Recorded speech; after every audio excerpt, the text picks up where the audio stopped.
Assalamualaikum warahmatullahi wabarakatuh. Alhamdulillah hamdan yaliqu bi jalalatihi wa qudratihi wa 'azamatihi. Wa nusalli wa nusallimu ala khairi khalqihi wa afdalihi wa akramihi Muhammadin sallallahu alaihi wasallam wa ala alihi wa ashabihi wa azwajihi wa dhurriyyatihi wa man sara ala nahjihi ila yaumi liqa'ih. Rabbi shrah li sadri wa yassir li amri wahlul 'uqdatam min lisani yafqahu qawli, amma ba'du. Hadratal muhtaramin wal mukarramin, para alim, para ulama, para asatidz, para guru yang senantiasa kita harapkan fadilah dan berkah ilmunya, jajaran pengurus DKM Masjid Qul Yaqin yang saya muliakan, Bapak dan Ibu hadirin dan hadirat jamaah salat subuh rahimakumullah. Alhamdulillah, di kesempatan pagi hari ini dengan diiringi rintik-rintik hujan yang memang 2 hari ini cukup intens ya. Alhamdulillah kita masih bisa melaksanakan ibadah kepada Allah Subhanahu wa taala dalam bentuk salat subuh berjamaah dan juga kajian ilmu. Mudah-mudahan semuanya dicatat oleh Allah sebagai bagian dari kesyukuran kita dan amal soleh kita, dan karenanya Allah akan menambah nikmat-nikmatnya kepada kita sekalian. Amin ya rabbal alamin. Salawat teriring salam mari kita sama-sama hadiahkan kepada baginda agung Muhammad sallallahu alaihi wasallam beserta keluarga beliau, para sahabat beliau, para tabi'in, tabi'in, dan mudah-mudahan kita semua termasuk orang-orang yang akan mendapatkan syafaat Rasulullah di hari akhir nanti. Amin ya rabbal alamin. Baik Bapak dan Ibu hadirin dan hadirat jamaah salat subuh rahimakumullah. Dalam kehidupan di dunia ini, semua orang tentu saja menginginkan agar hidupnya sejahtera secara materi atau rezekinya diluaskan dan dimudahkan oleh Allah Subhanahu wa taala. Tidak ada orang yang ingin kehidupannya susah, kehidupannya sulit dalam hal ekonomi. Maka doa sapu jagat yang sering kita panjatkan, Rabbana atina fid dunya hasanah. Di dunia pun kita akan mendapatkan kebaikan dalam berbagai segi. Wa fil akhirati hasanah, tentu saja di akhirat juga mendapatkan kebaikan dan kemurahan Allah dalam berbagai segi dan bentuknya. Wa qina adzabannar, dan kita dijauhkan dari api neraka. Oleh karenanya di kesempatan kali ini kita ingin berdiskusi tentang bagaimana pandangan Al-Qur'an tentang rezeki itu ya. Selama ini mungkin orang berasumsi bahwa rezeki itu diperoleh hanya dengan beberapa jalan saja, beberapa pintu saja. Ternyata Al-Quran kalau kita perhatikan paling tidak ya, mengungkapkan kepada kita ada 8 pintu untuk diberikannya rezeki, dianugerahkannya rezeki oleh Allah kepada kita. Jadi pintunya cukup beragam, cukup banyak. Dan ketika kita memberdayakan pintu-pintu ini ya, maka insya Allah tidak akan ada kamus dalam kehidupan seorang muslim, seorang mukmin itu hidupnya merana di dalam hal ekonomi.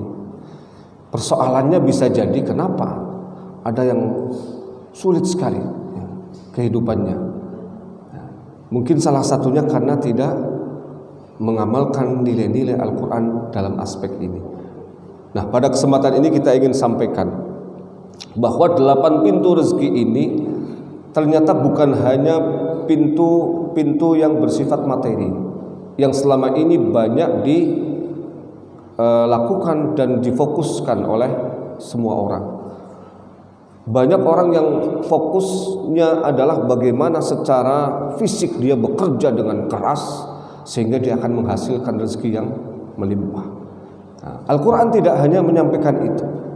Ada rezeki yang ternyata saling berkolaborasi, bersinergi antara aspek-aspek fisik dan non-fisik, antara aspek-aspek material dan spiritual.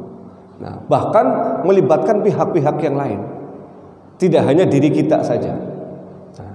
Nah, ini perlu disampaikan supaya apa? Pemahaman kita komprehensif tentang ini, dan kemudian bagaimana kita elaborasi, kita ejawantahkan, aplikasikan di dalam kehidupan kita, termasuk kepada anak cucu kita nanti, generasi yang akan datang. Baik, kita buka dengan pintu yang pertama.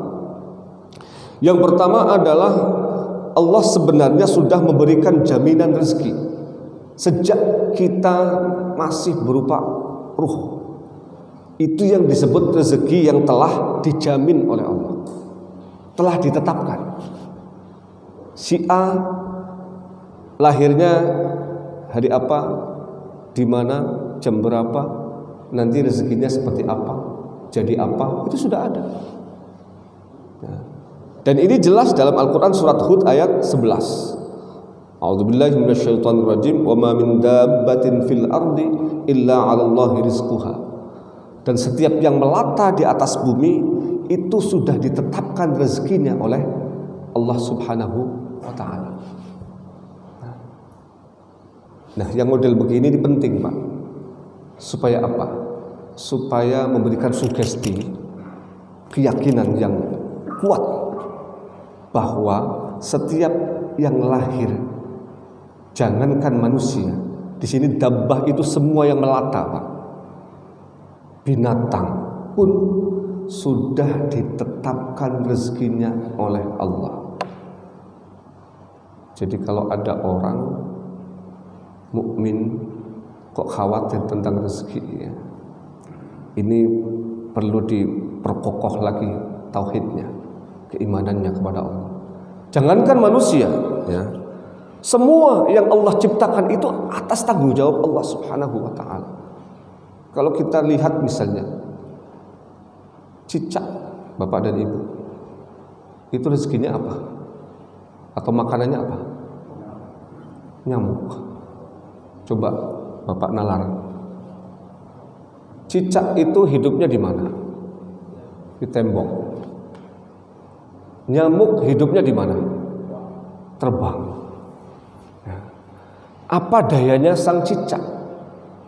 Ya. Kalau kita menggunakan nalar, dia hanya menempel di tembok, sementara yang harus dia makan berterbangan.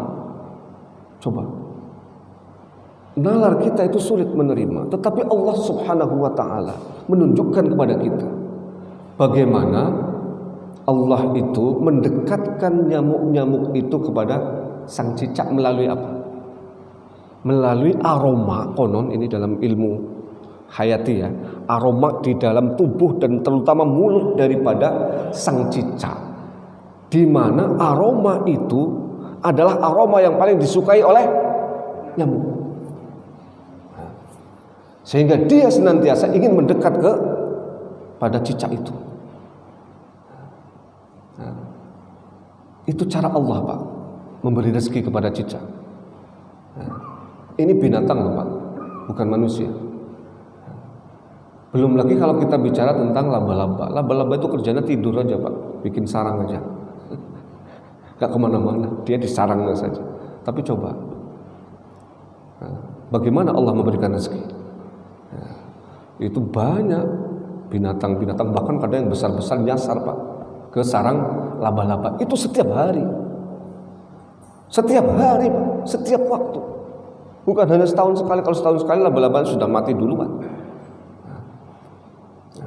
Ini yang perlu ditegaskan oleh Allah kepada kita, bahwa sudah ada jatah.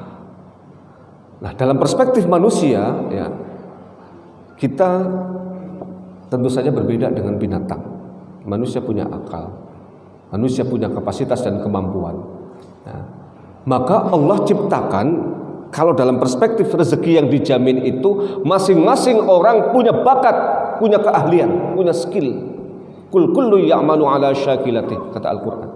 Setiap orang itu, ya, diberi oleh Allah kemampuan, keahlian, skill sesuai dengan hikmah Allah. Maka jangan protes, Pak. Kalau yang pintar dagang duitnya banyak, kita hanya jadi guru duitnya dikit, jangan protes. Itu sudah ditetapkan dari langit, Pak. Orang lahir, kamu nanti ya pinternya itu ngajar, nggak pinter dagang. Maka kemudian Allah arahkan itu hidupnya ya, untuk sampai ke sana. Bahkan ketika dia memaksa kuliah di ekonomi pun tetap saja ujung-ujungnya ngajar ilmu ekonomi. Ngajar juga, nggak jadi pedagang, nggak jadi ekonom ya. Ini yang dimaksud tadi itu, Pak. Jadi karenanya dalam konteks ini jangan paksa anak untuk menekuni sesuatu yang tidak disukainya, karena itu akan menjauhkan rezekinya. Betul loh, Pak. Anak bisanya apa? Itu Allah sudah hadiahkan, Pak, anugerahkan kepada semua orang. Bahkan orang yang paling lemah sekalipun dia pasti punya keahlian.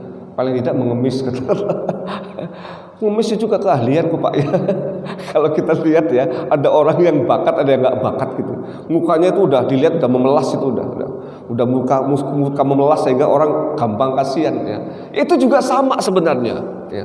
Dalam konteks negatif ya tentu saja ya, tidak boleh ya, kita mencita-cita menjadi pengemis. Tetapi ketika dalam situasi dan kondisi terpaksa sekali, dia tidak ada jalan lain ya, maka ya, Allah berikan sesuatu di mana orang lain itu gampang iba kepada orang itu. Intinya Bapak dan Ibu, bahwa Allah sudah tetapkan rezeki kita ya, dan untuk manusia memang nanti akan berbeda dengan binatang ya. Harus ada upaya-upaya. Tetapi begini, Pak ya, Allah tetapkan ya namanya qadha, tetapi nanti qadarnya, ukurannya itu bisa tergantung kita masing-masing. Contohnya apa? Tadi itu pedagang, itu macam-macam, Pak. Pedagang itu Allah tetapkan kamu jadi pedagang, tapi pedagang asongan atau mangkal punya lapak atau juragan atau bahkan konglomerat. Itu beda-beda, tergantung usaha masing-masing. Tapi ketetapan dari atas itu sama-sama pedagang, sama-sama ahli dagang. Tapi nanti tingkatannya tergantung kita. Sama seperti misalnya pengajar, guru. Dari guru PAUD atau PAUD sampai profesor. Kalau yang memang kemampuannya standar dan dia tidak ada upaya keras, jadilah guru TK, gajinya 2 juta. Naik lagi, wah saya pengen jadi guru SD, 2,5 juta. Guru SMP 3 juta. Guru SMA 4 juta. Ada yang jadi dosen 5 juta. Jadi profesor 15 juta. Duduk saja nggak perlu ngapa-ngapain, sudah dijamin oleh pemerintah. Intinya apa? Ada jaminan dari Allah, tetapi bagaimana ya manusia itu berupaya supaya meningkat. Itu qadarnya, Pak, ukurannya. Nah, tetapi yang ingin kita sampaikan sekali lagi bahwa ada sesuatu yang tidak boleh ya kita overlap, memaksakan diri. Ya, kadang-kadang ada, Pak. Lah, untuk bisa sampai kepada saya ada di mana, ya cari terus sampai ketemu. Pada akhirnya pasti ketemu, Pak. Proses berjalan terus. Pada akhirnya saya cocoknya di sini. Saya cocoknya jadi DKM, nyaman. Walaupun gajinya dikit tapi berkah, berarti cocok, sudah ikuti. Saya dagang, tapi dagangnya dagang nggak boleh dagang yang sampai malam sehingga sholatnya terbengkalai. Ya dagangnya yang terukur dari pagi sampai sore. Ya sudah bikin toko sendiri, aman itu. Sambil jaga toko, sambil deres, sambil tadarus, sambil baca Quran, masih bisa ngapa-ngapain. Ya, itu yang bisa kita lakukan. Nah, yang pertama. Yang kedua, karena ada 8, Pak ya, kita nggak perlu terlalu panjang-panjang. Yang kedua, rezeki karena usaha. Ini yang paling banyak. Wa allaisa lil insani illa ma sa'a wa anna sa'yahu sawfa yura. An-Najm ayat 39-40. Bahwa setiap manusia itu akan memperoleh apa yang dia usahakan. Wa anna sa'yahu sawfa yura, dan usahanya akan dilihat. Akan mendapatkan apresiasi dari Allah Subhanahu wa taala. Nah, ini ada kaitannya dengan yang di awal tadi, bahwa dalam konteks manusia memang ada rezeki yang diusahakan, dan usaha manusia harus mengikuti sunnatullah. Dalam tafsir Al-Quran itu ada namanya kata Ar-Rahman, Bismillahirrahmanirrahim. Ar-Rahman, kata-kata Ar-Rahman itu maknanya apa, Pak? Itu Allah Maha Pengasih dan Penyayang kepada siapapun di muka bumi ini tanpa pilih kasih. Siapapun yang mengikuti mekanisme sunnatullah, hukum alam, maka dia akan sukses di dunia. Terlepas dari dia mau kafir, mau mukmin, mau gemblung, mau deblek, kalau orang Jawa bilang gemblung ya, mau geblek ya, mau baiknya luar biasa, mau solehnya, mau tolehnya luar biasa, asal dia mengikuti sunnatullah tentang mencari rezeki, maka dia sukses. Ini yang disebut dalam konteks kedua, Pak. Nah, sunnatullah itu apa sih, Pak? Ketetapan Allah yang berkaitan dengan alam semesta. Alam semesta itu punya tradisinya, punya sunnahnya sendiri yang harus diikuti. Contoh, air mengalir dari atas ke bawah, kita ikuti, Pak. Api itu panas, ya. Es itu dingin, itu sunnatullah. Orang kalau usaha keras pasti dapat, manjada wajada, itu sunnatullah. Man sabara ghafara, siapa yang sabar akan menghasilkan, itu sunnatullah. Orang yang belajar keras lulus, yang tidak belajar nggak lulus, itu sunnatullah. Ikuti. Makanya ada orang nggak pernah sholat tapi kerjanya keras banget, rajin banget, duitnya banyak, Pak. Yang sholat terus tapi doa-doa nggak kerja, miskin terus ya. Ya. Kan pernah ada dua orang, Pak, yang satu ustadz, yang satu komunis. Ya, dua orang, yang satu ustadz, yang satu komunis. Ustadz itu di pekarangan ustadz ya, oleh ahli dideteksi ada kandungan tambang emas. Yang orang komunis juga sama, ateis, Pak, nggak mengenal agama, nggak mengenal Allah, ya, tidak percaya pada Allah. Di pekarangannya ada kandungan emas, sama-sama di tanahnya ada kandungan emas. Yang ustadznya ngundang tetangga-tetangganya tahlilan baca Yasin ya, 40 hari. Yang orang ateis mengundang ahli tambang, nah, dieksplorasi itu tambangnya. Hasilnya gimana, Pak? Ketahuan hasilnya. Gimana yang ustadz tadi? Bisa nggak dapat emas itu? Mau dikama bacain Quran sampai 1000 kali khataman ya, sampai kiamat kurang sehari emasnya nggak bakal keluar itu ya. Karena dia salah, dia tidak mengikuti sunnatullah. Yang ateis tadi mengikuti sunnatullah. Kalau urusannya tambang ya harus ahli tambang, dieksplorasi. Akhirnya kandungan emasnya keluar, dijual kaya raya dia. Nah, ini yang terjadi. Orang Islam kadang-kadang ya suka ngiri. Nggak boleh ngiri sama mereka yang bisa jadi duitnya lebih banyak karena usahanya lebih keras ya. Urusan lain nanti lain persoalan, kalau dia nabrak-nabrak yang haram itu urusan lain. Tapi kita harus akui, Pak, urusan etos dalam bekerja, berusaha bisa jadi mereka lebih ya. Inilah yang disebut bekerja dalam konteks ini, sunnatullah tadi itu. Allah membuka keran rezeki ini kepada siapapun tanpa pandang bulu, tanpa pilih kasih. Siapa yang mengikuti itu? Karena sunnatullah itu menurut ahli itu ada 3 ciri-cirinya. Yang pertama itu apa? Pasti, Pak. Pasti ya. Sunnatullah itu pasti. Coba aja, Pak, Bapak jedotin jidat ke tembok, pasti sakit, Pak, dan pasti jendol. Itu sunnatullah ya. Kemudian apa? Tetap tidak berubah, konstan. Dari dulu api ya panas, dari dulu es itu ya dingin. Itu Allah buat seperti itu, Pak, memang supaya apa? Supaya kita bisa mempelajarinya. Coba kalau ilmu alam ini tidak pasti, bagaimana listrik bisa ditemukan? Bagaimana mobil bisa ditemukan, kapal terbang bisa ditemukan? Kalau tidak ajak, tidak konstan, bagaimana mungkin semuanya bisa terjadi? Wah, bahaya, Pak, kalau sewaktu-waktu sunnatullah berubah. Yang berjalan atau yang menggelinding itu bukan lagi yang ngebulat, tapi yang persegi 4. Masjid ini Hakul Yakin pindah, Pak, ke Ciputat, Pak ya. Karena apa? Jalan sendiri gitu ya. Coba ciptakan itu, kacau dunia itu ya. Sekali Allah rubah itu sunnatullah, kacau. Dan yang ketiga, ciri-ciri yang ketiga tadi, yang pertama pasti, yang kedua ajak ya. Yang ketiga adalah objektif, tidak memihak. Ini yang dimaksud, tidak memihak. Siapapun yang mengikuti alurnya, dari manapun datangnya, jenis kelaminnya apa, agamanya apa, bahkan kalau nggak punya agama, keyakinannya apa yang dia yakini, kalau dia ikuti alurnya, itu akan didapatkan. Itu objektif. Makanya nggak bisa Pak. Dulu zaman pandemi, orang yang di masjid sama di pasar, kalau sama-sama tertular aja, itu sunatullah ya. Kalau urusan penyakit itu sunatullah, nggak ada kaitannya misalnya dengan persoalan-persoalan lain. Kalau urusannya yang taat nggak sakit, Nabi Ayub apa kurangnya? Urusan taat, tapi sepanjang hidup beliau sakit. Ini salah Pak. Saya seringkali kritik itu orang-orang. Wah kalau di masjid nggak bakalan kena. Nyatanya banyak yang kena juga. Nggak ada urusannya dengan itu Pak. Ini urusannya adalah penyakit. Penyakit itu adalah sunnatullah, hukum alam di dunia. Dan itu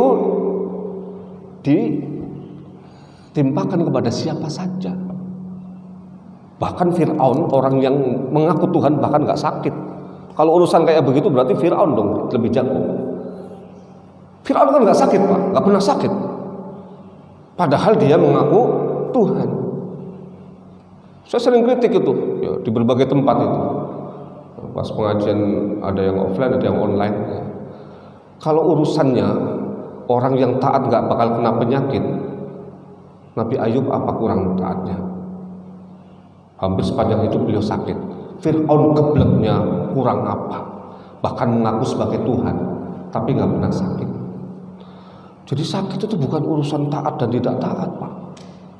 Karena bisa ada sakit bagi orang mukmin itu justru rahmat. Untuk apa? Mengurangi dosanya. Dia kan dalam hadisnya jelas, siapa orang mukmin yang sakit diberikan oleh Allah rasa sakit dan dia ridho dengan sakit itu, walaupun cuma jarum ataupun duri yang menusuk kulitnya dan dia ikhlas, dosanya berkurang. Jadi itu aja Pak pemahamannya. Ya. Jangan sombong, ya. Merasa bahwa saya ahli taat. Kalau ahli taat, Rasulullah juga pernah sakit, walaupun ada yang mengatakan cuma 3 kali, ada yang mengatakan 2 kali, tapi pernah sakit. Ya. Itu. Jadi usaha manusia itu mengikuti mekanisme sunnatullah itu, dan kita harus sadari itu Pak. Ya. Ya. Kalau ingin sukses, ikuti. Yang 3 tadi ciri-cirinya itu, ya, itu harus kita sadari. Nah, yang ketiga rezeki karena bersyukur. Nah, la in syakartum la azidannakum wa la in kafartum inna adzabi lasyadid. Ibrahim ayat 7. Nah, ini kadang-kadang tadi orang ngikutnya yang kedua saja, tapi syukurnya kurang. Nah, itu yang saya sebut tadi itu. Ada orang duitnya banyak tapi kurang syukur. Banyak sih banyak nominalnya, tapi manfaat dan maslahatnya nggak ada. Malah bikin ribet, bikin masalah terus. Ini yang dimaksud la azidannakum, ditambah. Itu bukan semata-mata ditambah nominalnya Pak, tapi juga bisa maknanya ditambah berkahnya, ditambah maslahatnya, ditambah manfaatnya. Itu jauh lebih penting Pak, dibandingkan ditambah jumlahnya. Karena nggak ada jaminan kalau ditambah jumlahnya lantas menjadi maslahat, malah bisa jadi berabe. Duitnya banyak, rumah tangganya berantakan. Karena apa? Suaminya sudah mulai pelirak-pelirik sana sini, ya. Matanya sudah mulai jelalatan karena duitnya banyak. Keluarganya hancur, anaknya dia dihormati di luar, anaknya tidak ada satupun yang hormat pada bapaknya. Hancur hidup seorang kalau begini caranya, ya kan? Maka la azidannakum bisa makna 2 memang Pak, ditambah secara nominal dan ditambah dari sisi maslahat dan keberkahan. Nah, yang kita inginkan dua-duanya tentu saja. Nah, syukur yang dimaksud ada 3 Pak. Ya, kita harus jelaskan di sini. Syukur dengan hati. Nah, alhamdulillah ya Allah, saya pegawai staf golongan rendah. Nah, tapi alhamdulillah masih jadi pegawai. Tetangga saya nganggur, kerjaan serabutan kagak karu-karuan. Allah catat itu syukur dalam hati Pak. Ini orang kasih dikit tapi syukur, ya ditambah. Oke, kamu 2 juta gajinya, tapi manfaatnya bisa lebih dari 10 juta. Anak kamu dapat beasiswa semua. Duitnya 2 juta tapi utuh. Ya. Katakanlah mungkin dipakai sejuta-juta buat nampung. Karena apa? Anak kamu pinter-pinter, anak kamu soleh-soleh, bikin orang tua seneng. Ya. Kasih kemudian Allah. Ini namanya karena syukur Pak. Ya. Jadi jangan semata-mata kemudian nominal yang kita kejar. Ini orang sering kali Pak. Saya pernah diajari oleh Allah Subhanahu wa taala bagaimana mengejar nominal itu salah. Nah, kalau semata-mata itu loh Pak. Ya, tanpa ada aspek-aspek yang lain yang di belakangnya itu yang melingkupinya. Jadi saya waktu itu diminta ngajar di BTIG, ada setoran tahfidz kan. Ya. Nah, ketika itu kemudian sudah ditetapkan jamnya, sudah tahu. Nah, paginya itu ada telepon dari Bank Mandiri. Ustadz bisa ngisi nggak kajian? Aduh, Bank Mandiri ini ya. Di PTIK nominalnya nolnya ada berapa ya? Ada 5 ya. Di Bank Mandiri nolnya ada 6 gitu kan. Ya. Aduh, beda 0 doang kan Pak ya. Saya waktu itu ya Allah, saya ingat terus itu ditegur sama Allah. Nggak ngajar PTIK malah ngejar di Mandiri. Pulang memang amplopnya besar, tapi apa? Mau parkir, tinggal parkir masuk ke garasi rumah. Mobil saya itu nabrak belakangnya apa yang dashboardnya itu tetangga parkir ya, itu kan ada nyolok di belakangnya. Mobil saya depannya masuk krok gitu. Ya Allah, dapat 1 juta, tekor 1,5 juta. Jadi itu lumayan parah Pak rusaknya Pak. Ya. Dapat amplop ya, hitung bu alih-alih untung malah tekor Pak. Ya. Kalau ikut di PTIK ya Allah aman insya Allah itu. Habis itu saya kapok ya Allah, nggak mau lagi deh urusan-urusan kayak gitu ya, ngejar-ngejar nominal tapi mengesampingkan aspek-aspek moral, aspek-aspek spiritual, kedekatan dengan Allah ya, nggak mendapatkan apa-apa. Ini saya dihakul yakin jauh-jauh insya Allah hujan-hujan begini ya, bukan urusan nanti pulang dapat apa, bukan hanya sekedar itu Pak. Kalau urusannya kayak gitu dagang bakso lebih banyak Pak, benar Pak ya. Tapi ada sesuatu yang harus kita yakini ya, bahwa ini bagian dari syukur kita. Paling tidak tadi syukur lewat hati itu penting loh ya.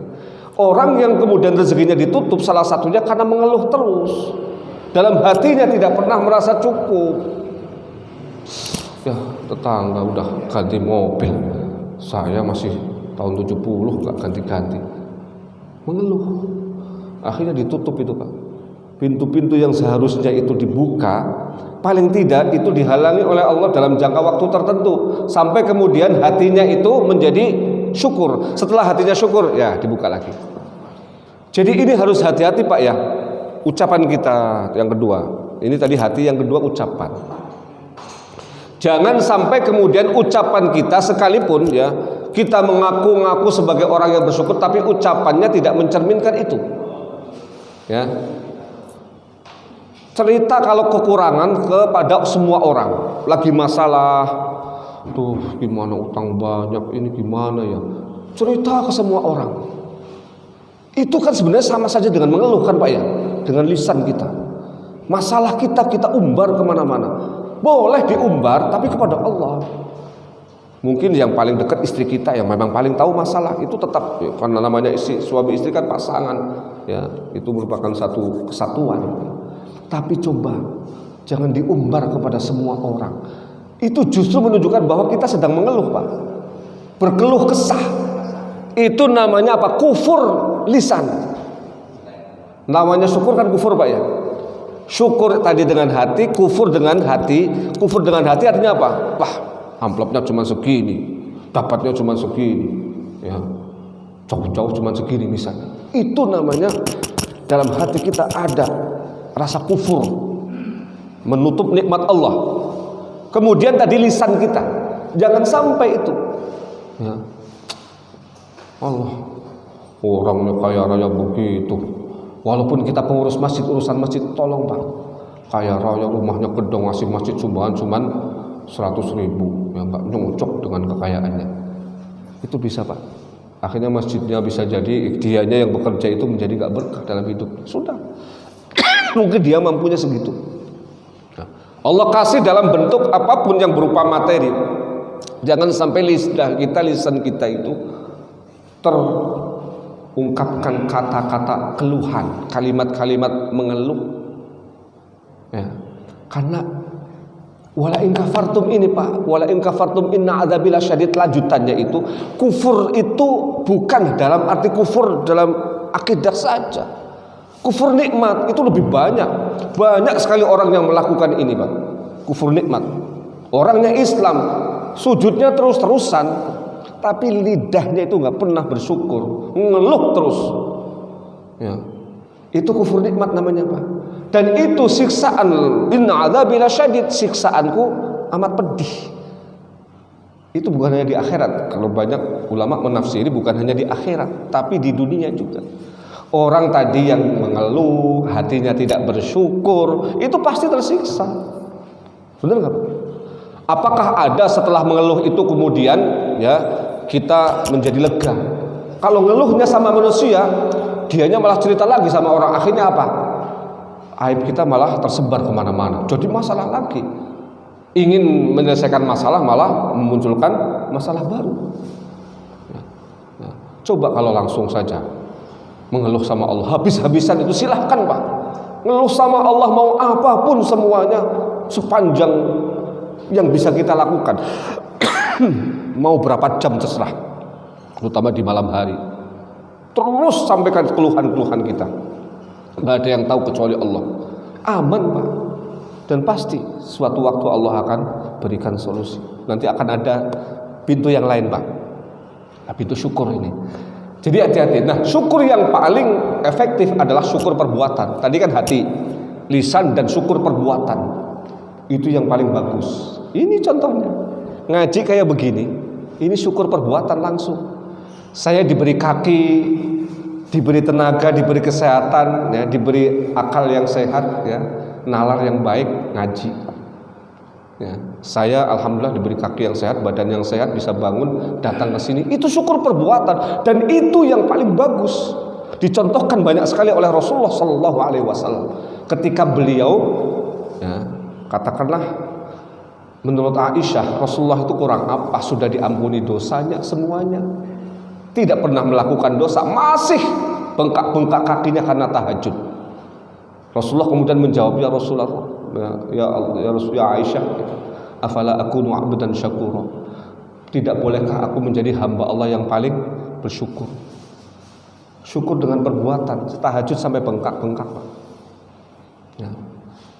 Itu yang paling bagus. Dan insya Allah syukur kita lewat perbuatan, ya, itulah yang akan berimplikasi besar. Ngaji kayak begini kelihatannya sepele Pak, tapi saya sudah merasakan betul.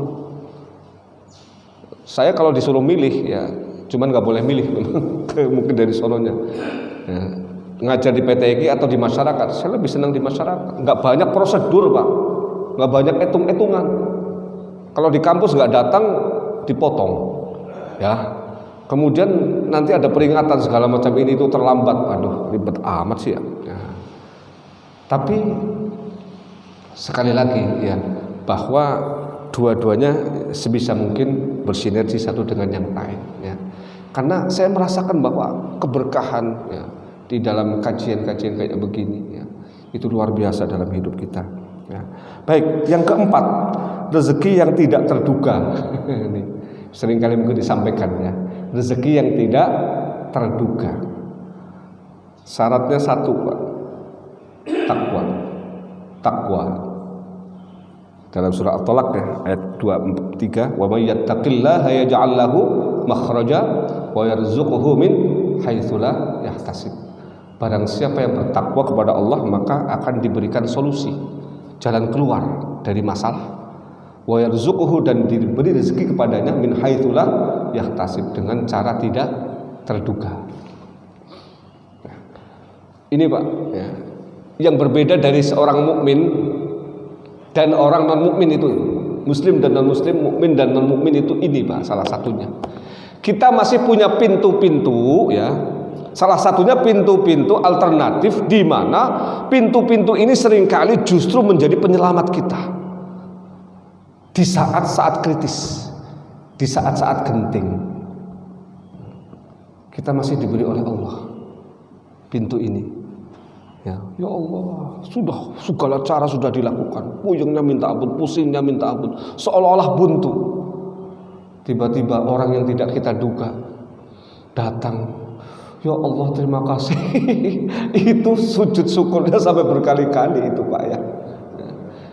Pasti ada dalam kehidupan seorang mukmin kalau dia masih bersujud kepada Allah, ya, masih suka menempelkan jidatnya ya, ke tempat sujud, pasti Pak.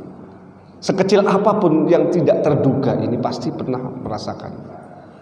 Apalagi kalau misalnya orang ini istiqomah, konsisten di dalam ketakwaannya. Subhanallah, itu tak terduga terus Pak. Makanya nggak usah heran, nggak usah ngiri sama orang-orang yang kayak begitu. Saya tuh nggak bisa, saya harus datang ke tempat kajian atau online paling tidak, baru nanti ada yang transfer. Kalau online, kalau datang amplopnya dikasih. Tapi ada orang nggak perlu kemana-mana, amplopnya datang sendiri. Marahin mereka. Mereka cukup di rumah, zikir, ya, dekat sama Allah. Tahu-tahu ada orang datang, anggota DPR pusat, Pak Kiai doakan, saya mau nyalon Pak Kiai. Ya. Nah, mudah-mudahan jadi, amin. Cuman amin doang. Rezeki ya didoakan semua, yang minta didoakan semua kan ya. Orang Kiai kan tugasnya begitu, mendoakan. Saya doakan, mudah-mudahan sukses dunia akhirat lahir batin. Ya, pulang-pulang, ya Allah, tebel banget amplopnya. Ya anggota DPR pusat masa ngasihnya 100.000, nggak mungkin lah, minimal 100 juta gitu kan. Ya kita 100.000, dia 100 juta. Karena apa? Orang ini memang istiqomah di dalam ketakwaannya. Ya. Dan orang-orang yang kayak begini memang rezekinya seringkali tidak terduga. Ini ada cerita nyata Pak, ya, lucu tapi ya memang terjadi seperti itu. Ya. Ada seorang Habib, saya diceritakan itu oleh kawan. Ada seorang Habib itu butuh uang 200 juta untuk bangunan pesantrennya. Ya, beliau punya pesantren, lagi bangun, butuh uang sekitar 200 juta. Dianjurkan oleh ustadz-ustadz seniornya, Habib bikin proposal aja. Habibnya, waduh, proposal sama manusia kadang-kadang ngasihnya dikit tapi makan hatinya banyak. Udahlah gini aja lah, yuk kita setiap malam ya, habis isya ya, istighosah ya, memohon kepada Allah ya, barang 1-2 jam lah, jadi jam 7:30 sampai jam 8:30, 9, 9:30 lah, 2 jam lah, agak panjang sedikit mintanya sama Allah karena ini genting, kita butuh banget ya. Langsung proposalnya sama Allah saja ya, ya. Bib, memang gitu cukup, insya Allah kita harus yakin. Akhirnya setiap isya itu istighosah Pak. Ya, mohon kepada Allah itu. Bareng-bareng santri senior, santri junior, kemudian ustadznya semuanya di situ, termasuk habibnya. Setiap habis isya itu istiqomah. Apapun yang terjadi pokoknya kalau ada undang-undang yang lain tinggalkan semua. Kita ada keperluan yang lebih mendesak. Nah, itu belum sampai 1 bulan Pak. Ya, istighosah itu. Pas hari libur itu ya, ada tamu ya, tapi tamunya pakaiannya aneh Pak. Jadi kepalanya gundul ya, bajunya kuning, tasbihnya besar-besar gitu ya. Jalannya begini, Amitabha gitu ya. Masuk ke pesantren ya. Wah geger kan, ada biksu ya, Shaolin Kungfu datang gitu kan ya. Datang ke pesantren gitu ya. Nah ini aneh gitu, wah surprise kata Habibnya, ada biksu ya datang ke pesantren. Masuk kemudian basa-basi, Amitabha, kami dari persatuan biksu ini ya, ingin menjalin hubungan baik dengan semua kalangan termasuk umat Islam. Dan saya mendengar Habib sedang membutuhkan sesuatu untuk membangun. Kami mendapatkan ini amanah dari pengurus untuk disampaikan. Berupa cek Pak. Ya nggak mungkin kan ya berupa cek. Bingung itu ustadz-ustadznya. Akhirnya masuk ke dalam, musyawarah sama Habibnya. Gimana Habib? Begitu ceknya ditanya berapa? 200 juta. Ya Allah, persis dengan kebutuhan kita. Gimana Habib? Kata Habibnya, orang saya nggak pernah minta sama dia kok. Orang saya mintanya sama Allah. Katanya. Ya, kata ustadznya, tapi kan dia biksu. Bagaimana ini? Kata Habibnya, ini kan bukan untuk masjid, ini untuk pesantren. Selagi memang itu bukan untuk masjid, ya, dan dia juga niatnya tulus, saya juga nggak pernah minta sama siapapun, sama manusia. Berarti Allah kirim itu biksu itu ke sini untuk bantu kita, sudah terima. Dan memang boleh Pak, kalau untuk bangunan selain masjid ya diperbolehkan. Itu cerita nyata Pak ya. Walaupun ini tentu saja sedikit aneh dibandingkan yang lain, tapi justru keanehannya ini menunjukkan bahwa ketika seseorang betul-betul yakin kepada Allah ya, itu jalan keluar pasti ada. Dan kemudian sesuatu yang surprise tadi, ini kan surprise-nya luar biasa, bisa terjadi kepada siapapun ya. Tentu saja jangan setiap hari Pak kita mintanya ya, setiap hari bin khairullahi tasib terus nanti akhirnya jadi mengandalkan itu ya. Jadi yang tidak terduga ini ya, biasanya Allah berikan ya, di waktu-waktu tertentu dan dalam kondisi-kondisi tertentu. Tetapi tadi itu memang syaratnya berat ya. Takwa itu kan level keimanan tertinggi ya. Tidak lebih tinggi daripada itu. Itu artinya apa? Orang itu sudah betul-betul ya mencurahkan hati, pikirannya, jiwanya itu hanya kepada Allah. Nah, kalau sudah sampai pada level ini, insya Allah ya, pasti ya akan ada ya sesekali itu Allah berikan ya rezeki dengan cara seperti ini. Ya. Banyak lagi cerita yang lain Pak, ya, banyak sekali. Itu pernah ya, banyak cerita yang saya dapatkan, tapi tidak akan saya sampaikan di sini karena waktunya terbatas. Yang kelima, rezeki karena istighfar. Istighfar Pak, menarik rezeki. Dalam surah Nuh ayat 10 sampai 12. Faqultu astaghfiru rabbakum innahu kana ghaffara yursilis samaa'a 'alaikum midrara wa yumdidukum bi amwalin wa banin wa yaj'al lakum jannatin wa yaj'al lakum anhara. Jadi ini perkataan Nabi Nuh kepada kaumnya. Istaghfiru rabbakum, memohonlah ampun kalian kepada Allah Tuhan kalian. Innahu kana ghaffara, sungguhnya Dia Maha Pengampun. Apa? Reward dari orang yang suka istighfar, banyak istighfar. Yursilis samaa'a 'alaikum midrara. Langit akan menurunkan hujan dengan deras kalau dalam kondisi kekeringan. Makanya istisqa, salat istisqa kan dianjurkan banyak membaca istighfar ya. Karena ayatnya ini. Kemudian apa? Wa yumdidukum bi amwal, dan diluaskan harta kalian. Wa banin, yang belum punya anak akan punya anak.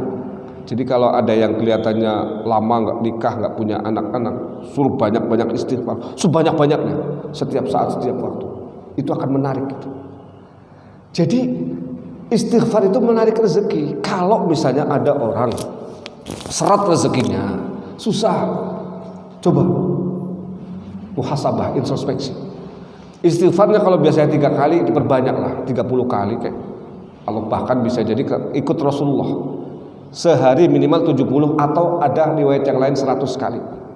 Berarti kalau 100 kali, kalau maksimalnya 100 kali, setiap selesai sholat 20 kali, insya Allah nanti akan Allah bukakan pintu-pintu rezeki yang tadinya bisa jadi tertutup. Karena apa? Maksiat kita. Jadi maksiat itu menutup rezeki, istighfar itu membuka rezeki. Yang tadinya kita maksiat dosa, kemudian istighfar diampuni dosanya, yang tadinya kotor dibersihkan sama Allah, akhirnya apa? Rezeki yang tadinya ogah masuk menjadi mudah masuk ya. Jadi ini yang kadang-kadang orang banyak tidak sadari dan tidak lakukan ya, langsung kemudian menyalahkan pihak yang lain, menyalahkan orang lain. Padahal bisa jadi sumbernya ada pada orang itu sendiri yang memang menumpuk-numpuk maksiat, tapi dia kurang istighfar. Maka dalam konteks ini ya, yang harus dilakukan adalah bagaimana memperbanyak istighfar itu. Ya. Karena bagaimanapun ya, memohon ampun kepada Allah ya, nah, itu kan artinya apa? Kita menyadari kekurangan kita, menyadari kehinaan kita di hadapan kemuliaannya ya, dan menyadari benar bahwa kita ini lemah di hadapan dikdayaan Allah Subhanahu wa taala. Disitulah nanti kemudian Allah berikan ya. Kemudian yang keenam, rezeki karena menikah. Nah, ini. Jadi memang kalau kita perhatikan ya, jarang sekali kecuali memang dia ada warisan dari orang tuanya atau memang karakternya orang ini hemat sehingga dia, atau yang kedua kata Pak ini pelit itu bisa jadi kaya, tapi ya dalam kehidupan ya, realitanya itu ya, yang kaya raya adalah semuanya orang-orang yang punya istri. Kemudian ada yang nyeletuk, kalau istrinya 4 berarti kayaknya iya, istrinya 4 berarti kakaknya 4 juga, 4 kali lipat gitu. Itu ada yang iseng nanya gitu ya. Tapi memang benar janji Allah, iyakunu fuqara yughnihimullahu min fadli. Kalau kalian fakir ya sebelum menikah, maka Allah akan cukupkan setelah menikah dengan anugerahnya. Itu An-Nur ayat 32. Itu jaminan, itu ayat tentang pernikahan. Wa ankihul ayama minkum was-solihina min ibadikum wa imaikum iyakunu fuqara yughnihimullahu min fadli. Jadi bagi yang belum menikah ya, kalau kemudian merasa bahwa ya sudah cocok lahir batin dengan calonnya, bismillah. Saya seringkali motivasi mahasiswa saya, kalian semester berapa? Semester 6, sudah ada calon? Sudah. Kalau memang kalian yakin lahir batin ya, dan sudah cocok ya, lahir batin, bismillah. Insya Allah kalian tetap selesai kuliah, rezekinya pun akan melimpah. Dibandingkan sekarang pacaran kemana-mana kayak opa sama oma aja ya, kemana-mana gandengan gitu ya, kayak papa mama ya. Mendingan nikah sekalian halal, dan ketika halal itulah maka kemudian ya, akan dijamin rezekinya oleh Allah Subhanahu wa taala. Nah, jadi menikah ya itu bukan semata-mata untuk menghalalkan yang haram, ya. Bukan semata-mata untuk menundukkan pandangan kita, tapi ada aspek yang lain. Kalau kita bercermin dari bagaimana mekanisme Allah memberikan rezeki, itu dalam pernikahan itu bapak dan ibu ya, itu ada dua orang yang saling berkolaborasi, bersinergi ya. Dan karenanya saya seringkali sampaikan, dua orang itu harus saling melengkapi di dalam pernikahan itu. Itu akan berimplikasi kepada semua hal, termasuk rezeki ya. Bagaimana sinergi dan kolaborasinya? Sebisa mungkin ya, itu dibagi tugasnya ya. Kalau Rasulullah kan memang semuanya beliau, lahir batin beliau, karena memang beliau Rasul. Tapi kalau kita bukan Rasulullah, maka ya, harus ada pembagian tugas ya. Tugas-tugas fisik untuk mensejahterakan keluarga, bagaimanapun itu menurut Islam tanggung jawab suami. Maka suami yang bekerja keras, tapi sebisa mungkin ya, istri itu kalau memang dia terpaksa harus bekerja karena memang tuntutan, dia harus diberi porsi untuk hal-hal bersifat spiritual lebih dibandingkan suami. Mengapa? Apalagi kalau sudah punya anak. Karena ibu itu jauh lebih manjur ya, ya, doanya kepada Allah dibandingkan daripada ayah. Apalagi untuk urusan anak. Saya seringkali sampaikan, idealnya memang laki-laki yang bekerja, kemudian dia mensupport keluarganya secara fisik dan juga berkontribusi kepada semua halangan, semua halayak dengan uangnya, sedekahnya. Jadi kontribusinya suami adalah fisiknya tadi, materinya, sementara istrinya itu yang banyak mendekatkan diri kepada Allah. Ataupun sebaliknya, boleh suami yang lebih karena memang punya kemampuan dan kapasitas itu, istrinya yang bekerja secara fisik. Karena itu Pak, kalau ada kolaborasi, apalagi dua-duanya lahir dan batin dua-duanya, wah subhanallah. Karena apa? Kalau kita baca ini ya, itu kan rezeki itu lahir batin Pak. Sumbernya itu bukan hanya lahir. Ini pernah ada satu cerita yang saya dapatkan dari kiainya adik saya. Waktu itu saya ketemu di pernikahannya adik saya, kiainya yang ceramah. Dia punya teman. Ya. Nah, temannya itu punya anak. Sama-sama hafal Al-Qur'an kiainya itu, bapaknya anak temannya juga, temannya anak saya temannya juga hafal Quran. Ya. Nah, dia punya anak ya, di pondok pesantren salaf ya, Kitab Kuning, tidak ada ijazah formalnya Pak. Kemudian setelah itu menghafal Al-Quran ya, jadi memang idealnya Pak, menghafal Al-Quran itu setelah paham bahasa Arab itu jauh lebih cepat. Kenapa? Kalau paham bahasa Arab, Al-Quran kan bahasa Arab yang terbaik gitu ya, itu bisa, ini depannya apa, hu apa ha, wah itu perempuan berarti lahu, kalau laha, kalau laki-laki lahu. Wa may yattaqillaha yaj'al lahu, bukan enggak mungkin yaj'al laha, karena man di situ mudzakkar, laki-laki pasti pakai lahu ya. Misalnya itu bahasa Arab akan membantu sekali untuk mempercepat hafalan Al-Qur'an, dan ini sudah disurvei ya, diteliti ya. Nah, ini anaknya habis pesantren tahfidz, pesantren kitab, terus pesantren tahfidz hafal Quran. Pulang ke rumah sekitar usia 22 tahun, 3 tahun dia ngajar ngaji karena bapaknya punya majelis ngaji. Ngajar ngaji, tapi anaknya subhanallah, bapak dan ibu istiqomah. Istiqomah apa? Dia itu pekerjaannya sehari-hari cuma 3. Keahliannya 3. Ngaji untuk dirinya sendiri, ngajar ngaji kepada santri-santrinya di rumah. Kalau tidak sedang ngaji atau tidak sedang ngajar ngaji, lagi wiridan. Jadi kerjanya 3, ngaji, ngajar ngaji, wirid, nggak ada yang lain.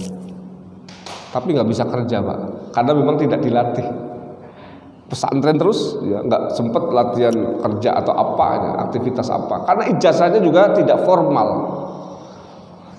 Begitu usia 25 tahun, bapaknya mulai lirak-lirik calon menantu. Itu bapaknya itu ngelamar ke sana kemari, satu pun nggak ada yang mau nerima. Kira-kira kenapa Pak?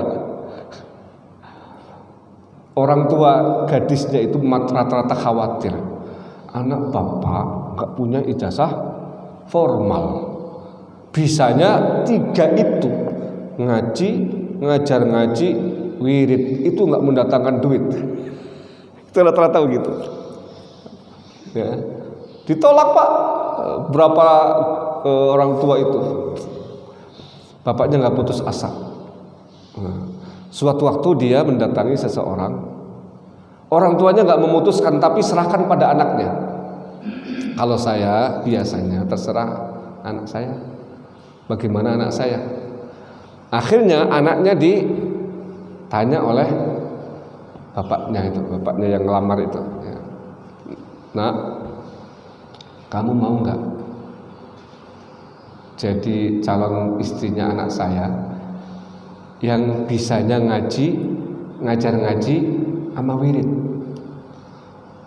Tapi mohon maaf, saya sudah ngelamar berapa orang, semuanya menolak. Adik mau nolak juga. Nah, gadisnya ini, anak gadisnya dengan tegas, saya terima. Tegas banget, saya terima. Adik nggak khawatir seperti yang lain? Enggak, saya yakin. Gadisnya itu menjawab, Pak, Bapak tahu nggak ayam?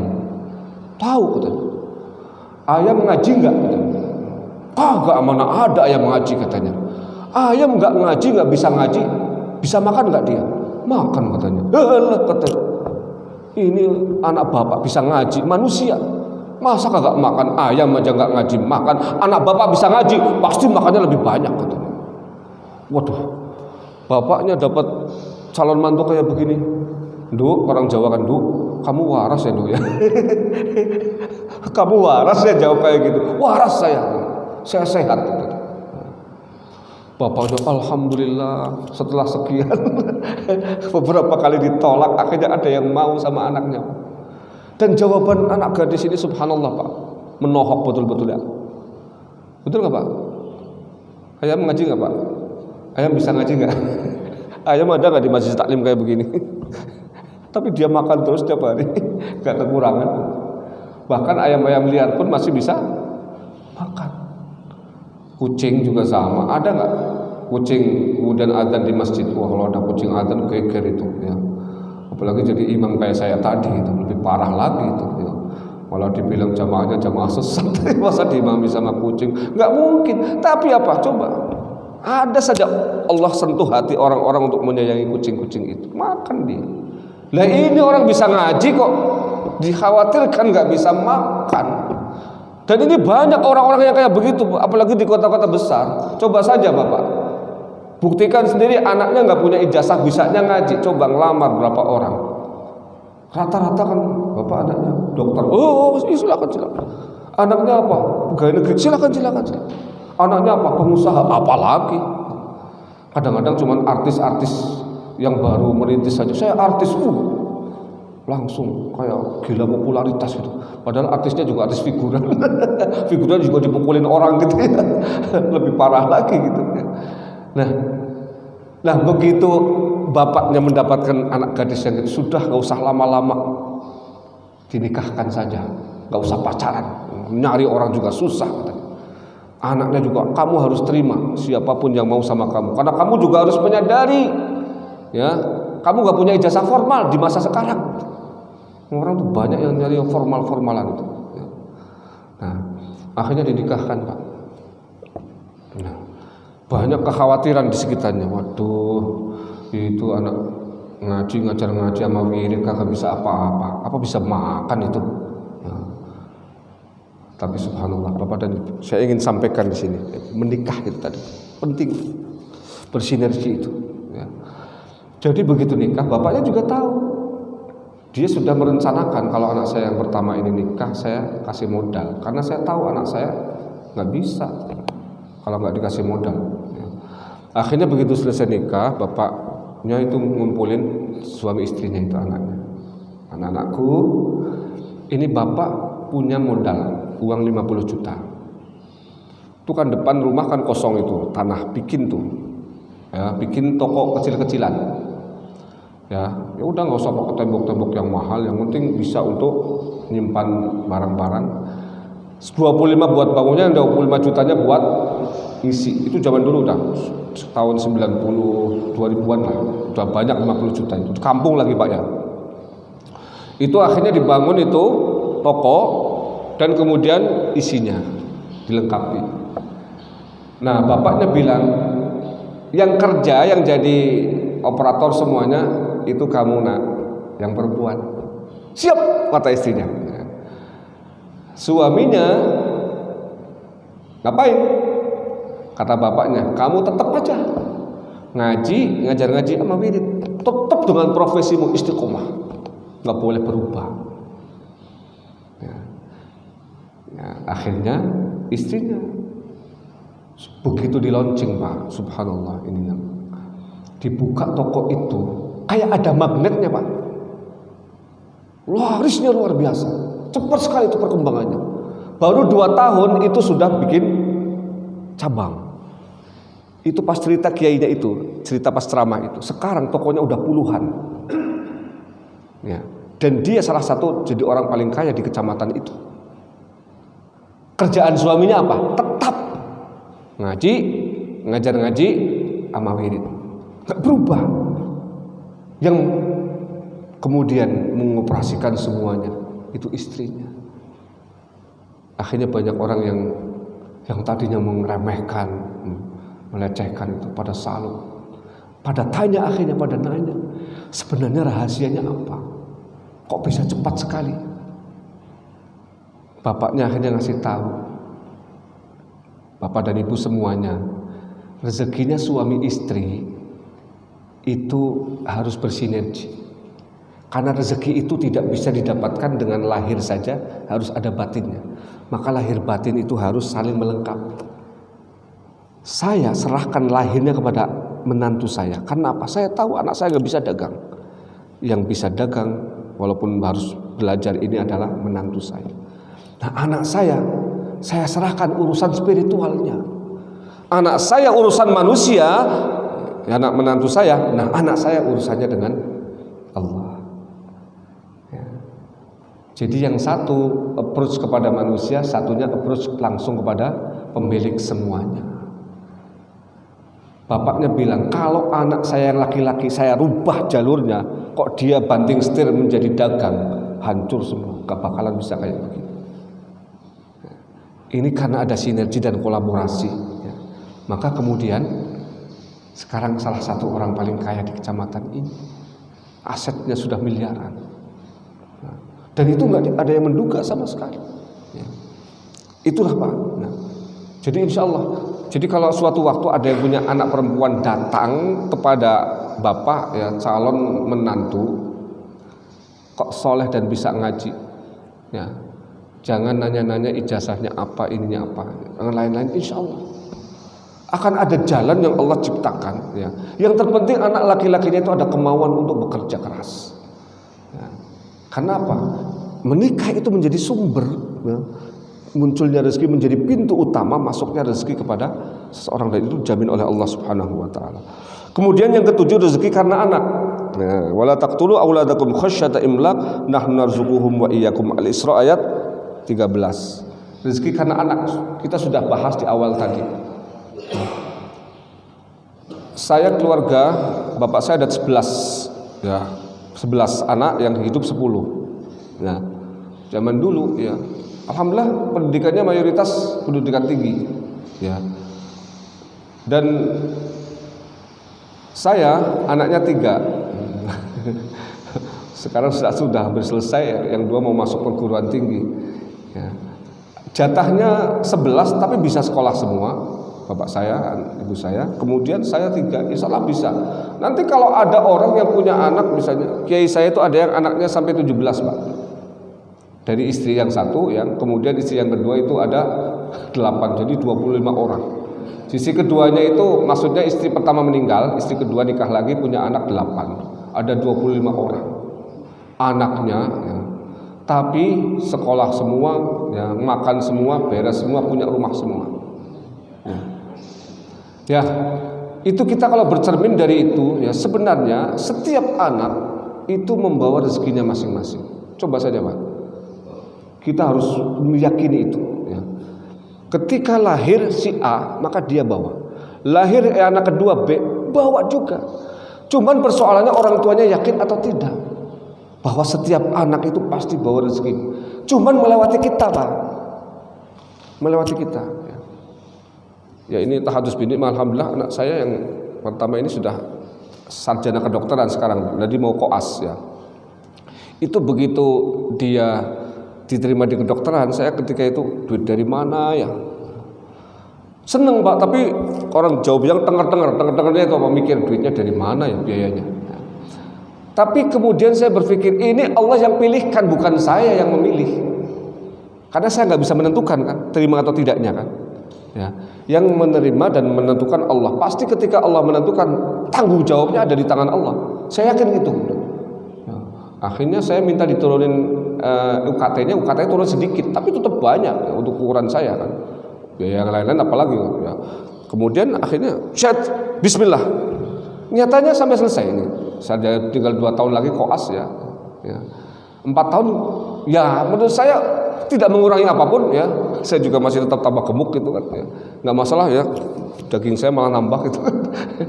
Jadi anak kita ya, itu pasti ya, kalau kita betul-betul yakini ya, itu akan membawa. Ada ungkapan dari bapak saya berdasarkan pengalaman. Biasanya anak-anak yang dari kecilnya itu suka yang mahal-mahal dan kita ini kemudian tidak pelit, termasuk pembiayaannya besar, nanti suatu waktu ya, akan memberikan kebahagiaan tersendiri kepada orang tuanya, karena anaknya juga akan memberikan jauh lebih banyak daripada yang apa kita akan kita berikan ya. Jadi insya Allah Bapak dan Ibu ya, yang terakhir ya karena waktunya ya, itu rezeki karena sedekah. Ini sudah sedikit kita bahas tadi ya, bahwa Allah itu memiliki semuanya. Ketika kita memberikan kepada seseorang manusia, maka paling tidak manusia yang diberi itu kalau dia tidak bisa membalas pemberian kita, paling tidak mendoakan, itu yang diberi pasti senang. Apalagi misalnya yang diberi itu punya kelebihan suatu waktu, pasti akan memberikan juga kepada kita. Itu kepada manusia. Nah, orang yang sedekah itu sejatinya dia memberikan piutang kepada Allah. Man dzalladzi yuqridullaha qardan hasanan fayudha'ifahu lahu adha'afan katsira. Memberikan piutang. Nih, saya ke masjid ada 1 juta. Ini hutang Allah kepada saya. Nah, hutang kepada manusia kembalikan nggak Pak? Kalau manusia yang kita hutang itu orang yang benar, kembali utuhkan Pak. Nah, sekarang kalau hutang kepada yang memiliki semuanya, itu janji Allah fayudha'ifahu lahu adha'afan katsira, akan dilipat gandakan dengan lipat ganda yang banyak. Banyaknya nggak disebutkan, menggunakan kata benda indefinitif. Indefinitif artinya tidak terukur. Banyaknya terserah Allah. Ya. Dan ini banyak sekali yang membuktikan.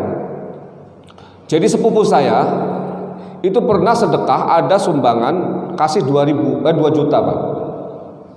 Itu 2 bulan kemudian ada yang datang kasih 200 juta. Benar itu, ya, kasih 200 juta. Sampai kemudian apa benar ini? Saya ngasihnya cuma 2 juta, kelipatannya ratusan. Ya, itu banyak sekali ya hal-hal yang kemudian diselesaikan ya untuk urusan rezeki dengan cara memancing tadi itu, memancing 1 juta ya, membuat piutang kepada Allah, kemudian Allah ganti dengan berlipat ganda. Nah, gantinya itu Bapak dan Ibu jangan semata-mata saya sampaikan tadi berharap dengan berbentuk materi. Karena dalam hadis yang lain sedekah itu juga menolak bencana. Ya, yadfa'ul bala. Jadi bisa jadi karena kita rajin sedekah. Seharusnya misalnya hari itu ya kita tertabrak mobil atau kan jatuh ya dan luka berat, hanya luka ringan atau terserempet saja, tidak sampai jatuh. Karena apa? Sedekah yang kita lakukan ya. Dan rezeki dengan cara sedekah ini banyak orang yang tidak yakin. Karena apa Pak? Karena memang matematikanya susah, nalar kita ini ya. Masa iya sih uang 100 juta dikasih 20 juta, kan berkurang 20 juta. Masa iya nambah?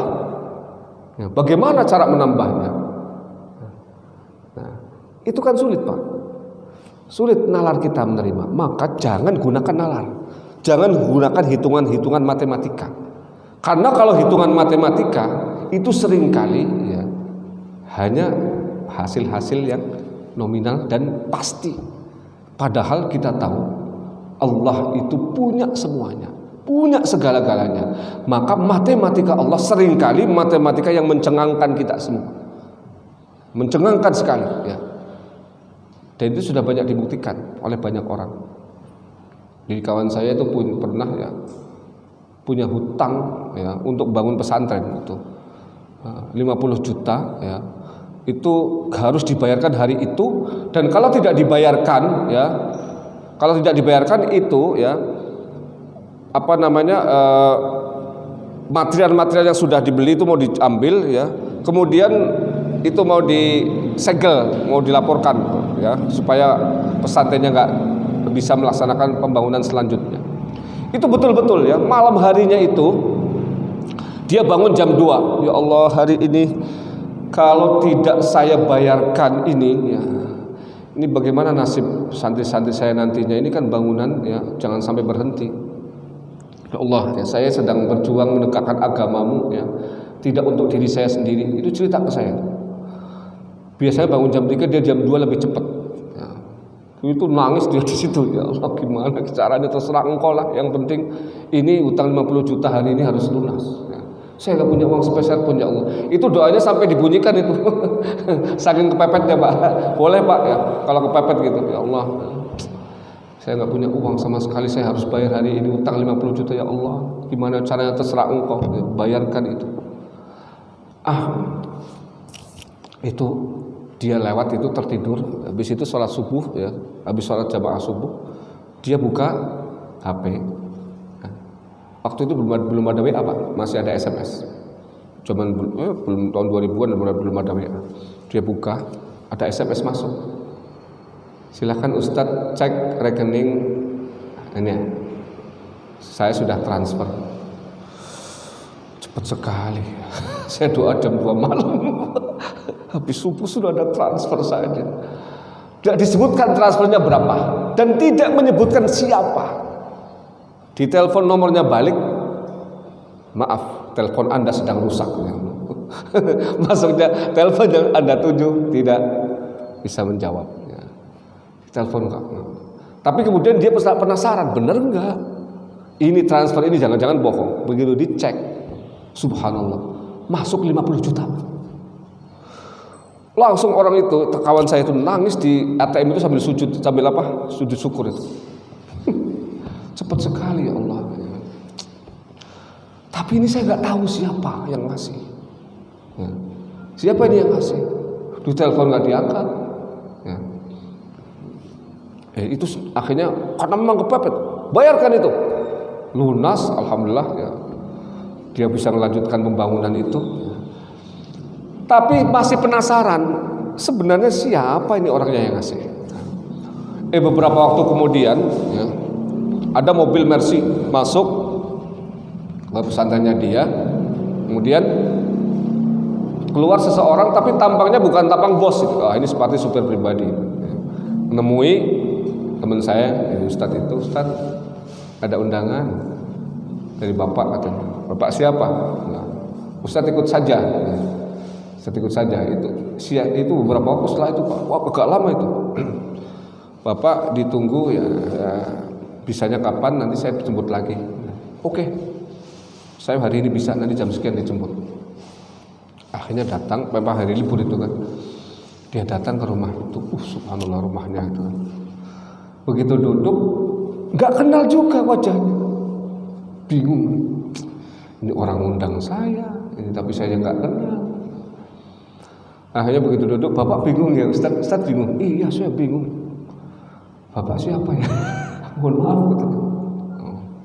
Begini Ustadz, saya ceritakan.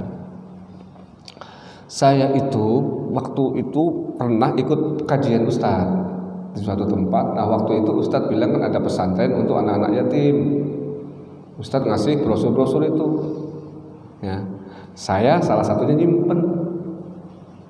Nah, beberapa waktu yang lalu sebelum subuhnya saya transfer ya, di malam harinya itu ya, saya baru saja dapat tender ya, yang lumayan besar. Hasilnya lumayan besar dan saya nggak duga, maka kemudian saya berpikir saya ngasih ke siapa ini ya supaya manfaat. Saya buka-buka ada brosurnya Ustadz. Saya lihat ada nomor rekeningnya. Akhirnya habis salat subuh saya keluar tadi transfer. Ya Allah, ceritanya begitu toh Pak. Saya itu lama sekali penasaran, ini uang dari mana, dari siapa? Ya, kok tahu-tahu ngampir saja ke rekening saya, pas banget Bapak itu ngasihnya. Saya paginya di deadline tuh sama tukang material itu. Ya, kalau nggak bayar utang itu barang mau ditarik semua, bahkan mau dilaporkan untuk disegel supaya nggak bisa ini. Ya nggak tahu juga kalau urusan waktunya, kebetulan saja saya mungkin waktu itu diketik sama Allah dan tendernya juga baru ya, keluarnya juga hari itu. Saya transfernya bisanya habis subuhnya itu. Nah ini Pak, jadi Ustadz ini kan sedekah apa Pak? Sedekah apa kepada santri itu? Sedekah waktu, ya, sedekah tenaga, sedekah pikiran, betul nggak? Juga uangnya dia sendiri cerita, uangnya saya itu sudah mengalir segini, semuanya ke sini. Urusan di kepala saya itu hanya ngurusin mereka itu, apalagi itu anak-anak yatim. Ya. Maka kemudian gantinya dari Allah itu kadang-kadang ya, wah, ini ada di daerah Parung itu kemudian anak saya tiga-tiganya di situ ngapalin Qur'annya. Itu kiainya itu nggak punya penghasilan sama sekali, nggak ada profesi apapun, dia hanya ngajar di situ ya. Santrinya semuanya gratis, A sampai Z, bahkan kalau hari Lebaran dikasih angpau semua. Saya kemudian mikir, ini orang dapat rezeki dari mana? Tapi anak saya makan terus, enak-enak terus katanya makan. Ya kalau pas lagi kepepet-pepet, ada sayur di kebunnya itu bikin sayur gitu. Tapi yang hebat itu sehari-harinya dari mana? Ya, ternyata kemudian dia cerita, saya itu pengalaman kayak begini udah puluhan tahun ya, di beberapa tempat saya kos, saya kasih tuh anak-anak semua kebutuhannya, datang yang ngasih. Nah ini lebih banyak, sekitar 70-an santrinya Pak. Dibatasi memang ya, karena tempatnya juga terbatas. 70-an itu saya kasih, ya Allah ganti yang jauh lebih banyak. Dan saya nggak pernah, mobil juga saya nggak punya, semua orang yang ngurus, STNK semuanya apanya, itu mobilnya ada 6 Pak. Mobilnya ada 6, mobil bagus-bagus semua, itu nggak ada satupun yang dia beli. Satupun saya nggak ada yang beli mobil. Urusan STNK, pajak apa, semua saya tinggal pakai saja. Nah, kemudian, tapi harus belajarnya apa? Belajarnya beliau katakan, saya nggak pernah merasa memiliki apapun. Saya nggak pernah memiliki pesantren ini juga bukan milik saya, karena memang itu dikasih sama orang dan dia nggak mau diatasnamakan dia, diatasnamakan sama santrinya lagi.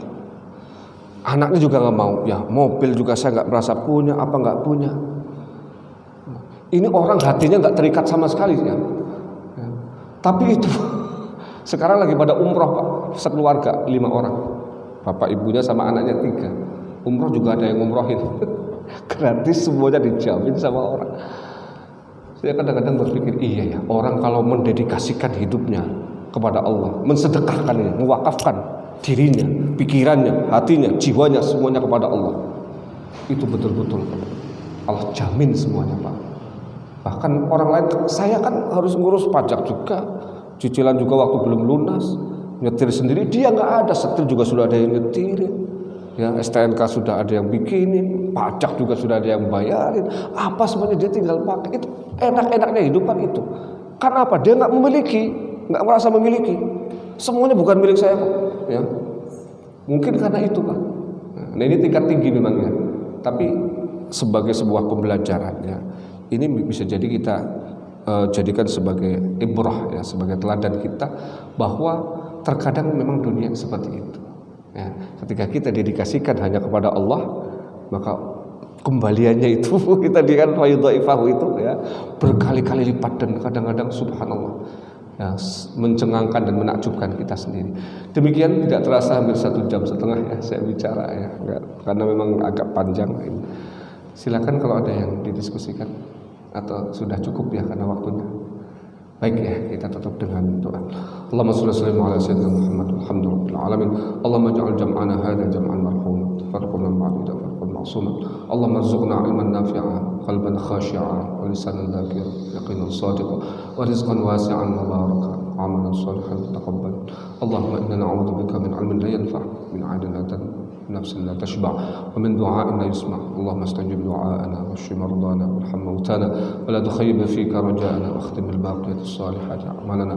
ربنا آتنا من لدنك رحمة وهيئ لنا من امرنا رشدا. ربنا آتنا في الدنيا حسنة وفي الآخرة حسنة وقنا عذاب النار. الحمد لله رب العالمين. اللهم وفق لك ومن طريق. السلام عليكم ورحمة الله وبركاته.